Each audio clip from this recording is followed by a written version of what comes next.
Hi అండి అందరికీ, నేను మీ Divya. Welcome back to Telugu kitchen. జొన్న ఇడ్లీలను సాఫ్ట్గా మెత్తగా ఎలా ప్రిపేర్ చేయాలి అనేది ఈరోజు మీతో షేర్ చేసుకోబోతున్నాను. బరువు తగ్గాలనుకున్న వారికి అలాగే డయాబెటీస్ ఉన్న వారికి కూడా ఈ జొన్న ఇడ్లీ చాలా మంచిది.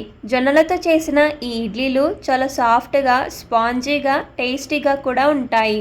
ఎప్పుడు రైస్ ఇడ్లీయే కాకుండా అప్పుడప్పుడు ఇలా హెల్తీగా జొన్న ఇడ్లీలను చేసుకుని తింటే ఆరోగ్యానికి ఎంతో మంచిది.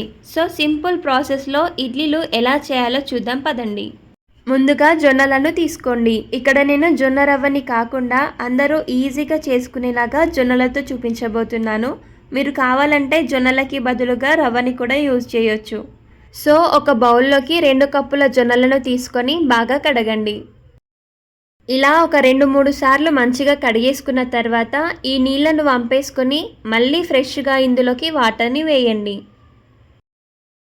ఇప్పుడు పైనుండి మూతని పెట్టేసి నానబెట్టండి. అలాగే ఇప్పుడు ఇంకో బౌల్ తీసుకొని మనం ఏ కప్పుతో అయితే జొన్నలు తీసుకున్నామో అదే కప్పుతో అరకప్పు మినపగుళ్ళు లేదా మినపప్పును తీసుకోండి.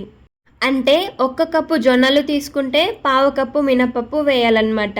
ఇప్పుడు ఇందులోకే 1 టీ స్పూన్ మెంతులను కూడా వేసుకొని నీళ్లు వేసుకుంటూ 2-3 సార్లు బాగా కడగండి.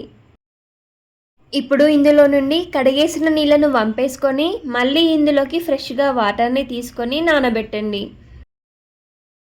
సో ఈ విధంగా జొన్నలు అలాగే పప్పు రెండింటిని కూడా 4 నుండి 5 గంటల పాటు నానబెట్టండి.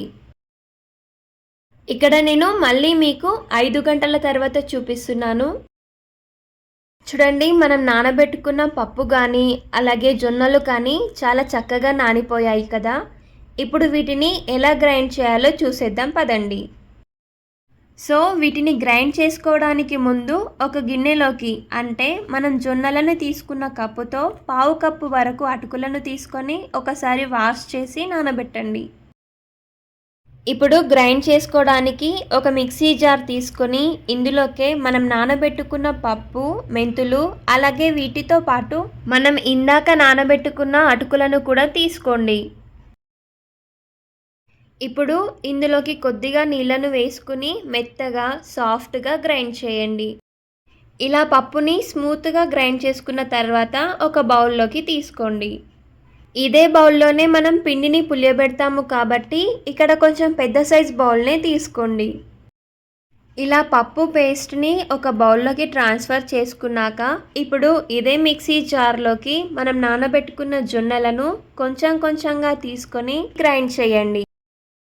ఈ జొన్నలలోకి కొద్దిగా వాటర్ని వేసుకుంటూ మొత్తం మరీ మెత్తగా కాకుండా కాస్త బరకగా ఇలా రవ్వగా ఉండేలాగా గ్రైండ్ చేయండి. అప్పుడే మనకి ఇడ్లీ అనేది గట్టిగా కాకుండా స్పాంజీగా వస్తాయి. అందుకే నేను వీటిని సపరేట్గా గ్రైండ్ చేయడానికి వేరే బౌల్లోకి నానబెట్టాను. సో ఇలా బరకగా గ్రైండ్ చేశాక దీన్ని కూడా సేమ్ బౌల్లోకి ట్రాన్స్ఫర్ చేసుకొని తీసుకోండి. ఇదే విధంగా మిగతా జొన్నలని కూడా గ్రైండ్ చేసి తీసుకోవాలి. ఇప్పుడు ఇలా గ్రైండ్ చేసుకున్న ఈ పిండి మొత్తాన్ని కూడా ఒకసారి బాగా కలుపుకోవాలి. ఇలా మొత్తం మిక్స్ చేసేసాక బౌల్ పైన మూత పెట్టేసుకుని 10 నుండి 12 గంటల పాటు, అంటే మనం ఈవినింగ్ గ్రైండ్ చేసుకుంటే నైట్ అంతా పులియబెట్టాలన్నమాట. సో ఇక్కడ నేను మీకు మళ్ళీ నెక్స్ట్ డే మార్నింగ్ చూపిస్తున్నాను. చూడండి, పిండి ఎంత బాగా పులిసిందో కదా. ఇలా పిండి మనకు ఎంత బాగా పులిస్తే ఇడ్లీ అనేది అంత స్పాంజీగా సాఫ్ట్గా వస్తాయన్నమాట. ఇప్పుడు ఈ పిండి మొత్తాన్ని కూడా ఒకసారి బాగా మిక్స్ చేసేయండి. ఇక్కడ చూడండి, మనకు ఇడ్లీ పిండి కన్సిస్టెన్సీ అనేది పర్ఫెక్ట్గా సెట్ అయిపోయింది. మళ్ళీ ఇందులోకి కొంచెం కూడా నీళ్లను వేయాల్సిన అవసరం లేదన్నమాట. ఇప్పుడు ఇలా కలుపుకున్న పిండిలోకి రుచికి సరిపడా ఉప్పుని వేసుకొని మరొకసారి బాగా కలపండి. సో నెక్స్ట్ ఇక ఇడ్లీలని ప్రిపేర్ చేసుకోవడానికి ఇడ్లీ ప్లేట్స్లోకి ఫస్ట్ కొంచెం ఆయిల్ని అప్లై చేయండి.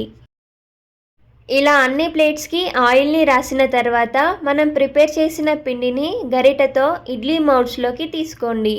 ఇక్కడ నేను ఇడ్లీలని చిన్న గరిటెతో తీసుకుంటున్నాను. ఒకవేళ మీరు ఇంకాస్త పెద్ద సైజ్గా కావాలనుకుంటే పెద్ద గరిటెను యూజ్ చేసి తీసుకోండి.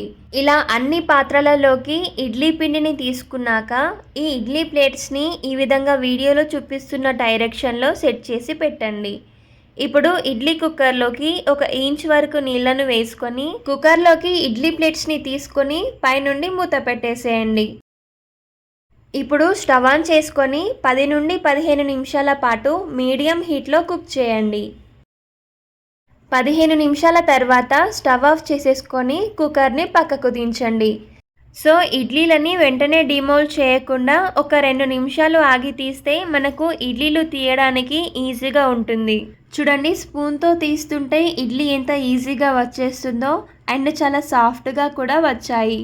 సో చాలా ఈజీ ప్రాసెస్లో జొన్న ఇడ్లీలు రెడీ అయ్యాయి. వేడివేడిగా ఉన్నప్పుడే ప్లేట్లోకి సర్వ్ చేసుకొని చట్నీ వేసుకుని తింటే సూపర్గా ఉంటుంది. ఈసారి మీ ఇంట్లో రెగ్యులర్గా వేసే రైస్ ఇడ్లీ కాకుండా ఓసారి ఇలా జొన్న ఇడ్లీలు చేయండి. టేస్ట్కి టేస్ట్, హెల్త్కి హెల్త్. అండ్ రెసిపీ నచ్చితే వీడియోకి లైక్ చేసి మీ ఫ్రెండ్స్ అండ్ రిలేటివ్స్కి షేర్ చేయండి. మెయిన్గా వెయిట్ లాస్ అవ్వాలనుకునే వారికి, అలాగే డయాబెటీస్ ఉన్న వారికి తప్పకుండా షేర్ చేయండి. అస్సలు మర్చిపోకండి. అలాగే మరిన్ని హెల్తీ అండ్ టేస్టీ రెసిపీస్ కోసం మన ఛానల్ని సబ్స్క్రైబ్ చేసుకొని పక్కనే ఉన్న బెల్ ఐకాన్ని యాక్టివ్ చేయండి. Thank you for watching.